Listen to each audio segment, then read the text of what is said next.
Ruben Amorim has picked up the Enzo Maresca playbook and is likely entering his final chapter at Old Trafford.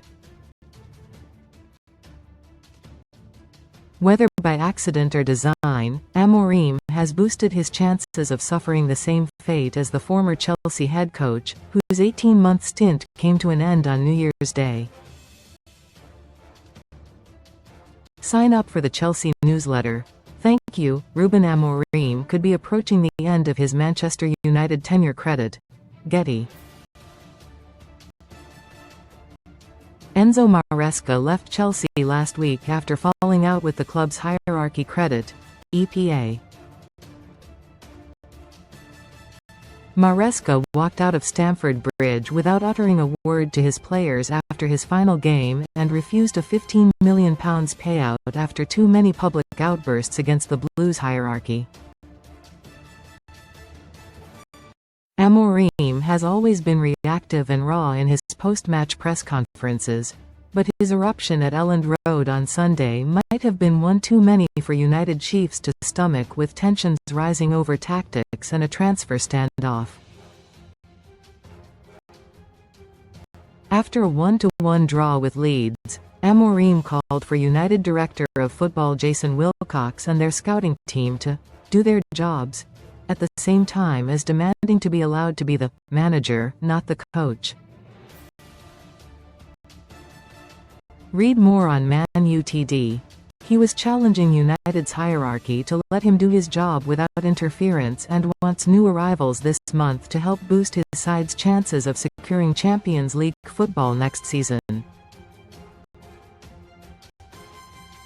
Amorim was actually announced as head coach by United when he arrived from Sporting 14 months ago, so his call for the title of manager was a power play on its own. A power play reminiscent of another ex-Chelsea boss, José Mourinho, who Amorim had been compared to at the start of his tenure in England. And he ironically name-checked his former mentor on Sunday. "I know that my name is not Tuchel, it's not Conte, it's not Mourinho, but I'm the manager of Manchester United." Most read in football. Best free bets and betting sign-up offers. And it's going to be like this for 18 months or when the board decides to change. So that was my point. I want to finish with that. Cast your mind back to his first day in the job last November. Amorim made it clear he expected the final word on recruitment. He arrived from Lisbon as part of a revamped Ineos structure at the club, which included sporting director Dan Ashworth and technical director Jason Wilcox. Ashworth was memorably axed after a mere 5 months later, with Wilcox promoted to director of football in charge of transfers and both senior teams. Ineos cannot fire Amorim without losing face. Doing so admits they got it wrong in the dugout and, crucially, with Ashworth. But by singling out those responsible for player recruitment, Amorim has sparked an internal battle for control. And it is not one he is likely to win. In fact, all roads lead to the likelihood that the 40-year-old is entering his final week or month as United boss. There will be a debrief among the board in light of Amorim's latest bombshell comments, but whether he'll be part of the postmortem remains to be seen. Minority owner Sir Jim Ratcliffe noticeably uttered in October, "Amorim needs at least 3 years to prove he is a great coach." But the Ineos billionaire also gave doomed coach Erik ten Hag a public seal of approval and a contract extension months after his FA Cup triumph before sacking the Dutchman months later. Chelsea co-owner Todd Boehly backed the board's decision to part with Maresca shortly after the Italian revealed he'd endured the worst 48 hours of his career at the club. Maresca believed the interference from above, with fingers pointed at the board and 5 sporting directors, made his position untenable and was disrespectful to the team and the fans. The former Leicester coach felt aggrieved about not having enough control over transfers and even had confrontations with Chelsea chiefs over who should start games and substitutions. But it was Maresca's refusal to accept that, as manager, he should not be the one to make on-pitch decisions, that proved the final straw. Sound familiar? Amorim wants that same level of control, and unease with his 3-4-2-1 system has been growing among the powers that be. The former Sporting boss said on Christmas Eve, "I have the feeling if we have to play a perfect 3-4-3, we need to spend a lot of money and we need time. I'm starting to understand that is not going to happen. So, maybe I have to adapt."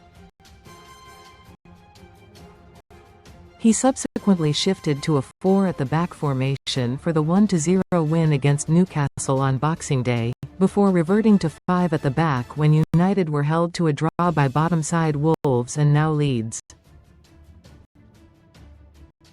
While Amorim has said he will not quit, but is planning to move on after 18 months when his contract is up, Old Trafford chiefs might pull the plug shortly. A timeline of Amorim's Christmas fallout. By Catherine Walsh. Ratcliffe's perceived heated chat with Wilcox and CEO Omar Berrada after the 4-1 win at Molineux on December 8 largely went under the radar. The trio were pictured in an animated discussion immediately after Wolves scored their equalising goal just after half-time.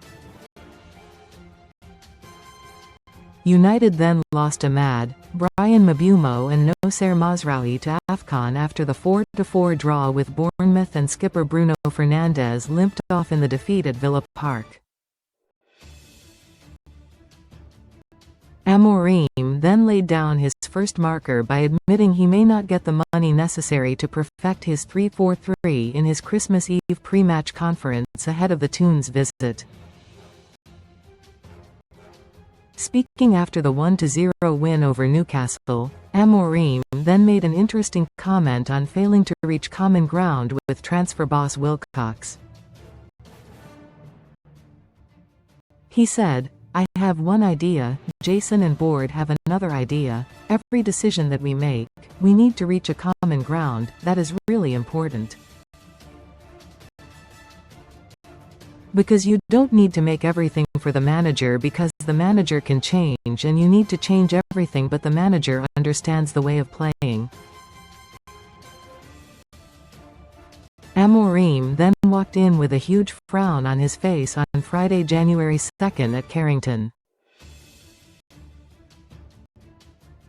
It was the grouchiest this reporter has ever seen Amorim, who before that walked into pre-match conferences with a smile on his face and regular jovial quips for the room.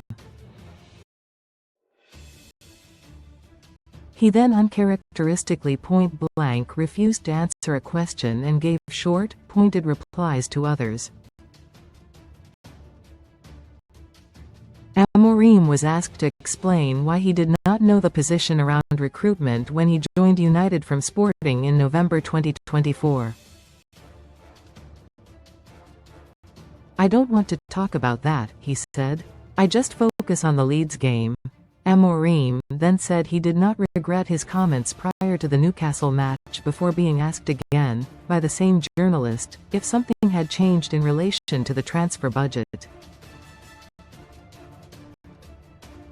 Once more, he replied, "I don't want to talk about that."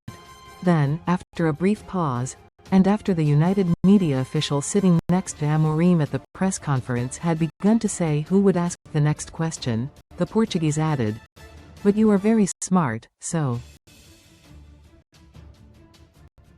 Then came the extraordinary rant at Leeds 2 days later. A recent report claimed Christopher Vavell, United's head of recruitment, called on Amorim to adapt his system after a particularly detailed explanation by Fulham boss Marco Silva of his plan to counter it following the 1-1 draw at Craven Cottage in August. While United officials have tried to create a picture of harmony, their words are being tested by Amorim. He clearly thinks the parameters of the job he was sold have changed. Many could argue that Amorim is lucky to have kept his job for this long. He has won just 24 of his 63 games at the helm, suffering 21 defeats for a win rate of just 38%, the lowest of any United coach in the Premier bar interim leader Ralph Rangnick. Maresca lifted the Club World Cup in the summer and the Conference League in May, but Amorim does not have credit in the bank. Many United fans are finding it tough to move on from the awful defeat at League Two Grimsby in September. It's also been difficult to shrug off the club's record low finish of 15th in the Prem and losing the Europa League final to Spurs last season. Recommended stories. United now sit 6th in the table, but Champions League places could slip away with 8 players out injured and just a mere 3 wins from their last 11 games.